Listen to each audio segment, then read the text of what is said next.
Alright guys, welcome back.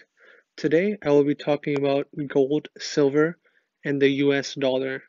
Even though these three things may not seem interlinked, but they all have a big effect on our economy and the stock market. So let's get started.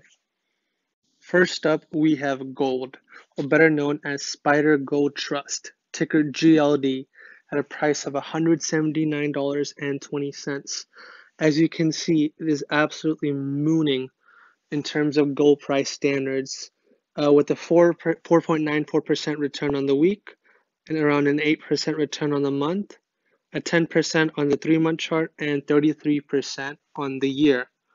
What is really surprising about the gold sector is that it is outperforming all other broad index funds, including the S&P, the Nasdaq, or better known as the QQQ, the Dow, and the Russell 2000, with the gold performing 33.49% gain in this year.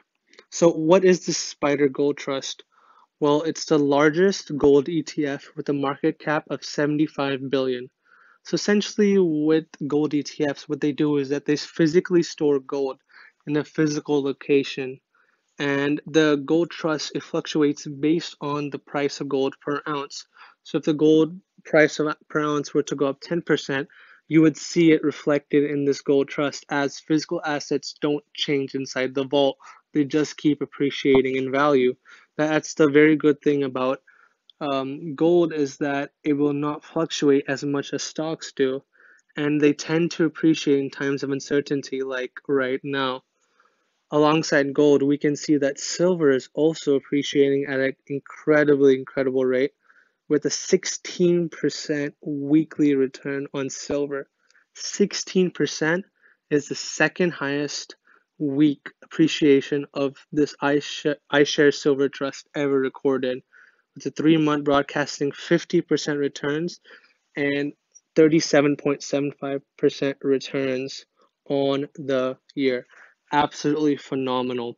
Same thing applies to silver. This is the largest silver ETF with $12.5 billion of stored silver. And many people wonder, why are gold and silver such valuable commodities, and why are they outpacing the market? As we can clearly see, the market had a terrible day, absolutely terrible day. But why did gold and silver outperform? Well, gold and silver are not really directed towards major indexes, but rather fear. They're more tied up to currency. And as we can see here, the currencies have been absolutely dreadful the past couple of months and weeks. So this may not seem a lot, but for the US dollar to go down 1.4% a week is very bad. Because as you can see, the dollar barely moves. In this chart, it takes around 2 years for the dollar to appreciate around 14% from peak to trough. So seeing such a big drop is really concerning to many people.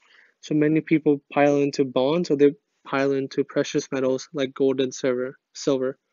Personally, I have around 5% of all my net worth into gold and silver ETFs, as well as physical gold and silver.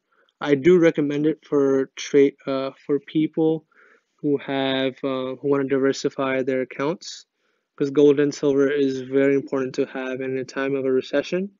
They always tend to appreciate. Thank you guys for watching, and please subscribe.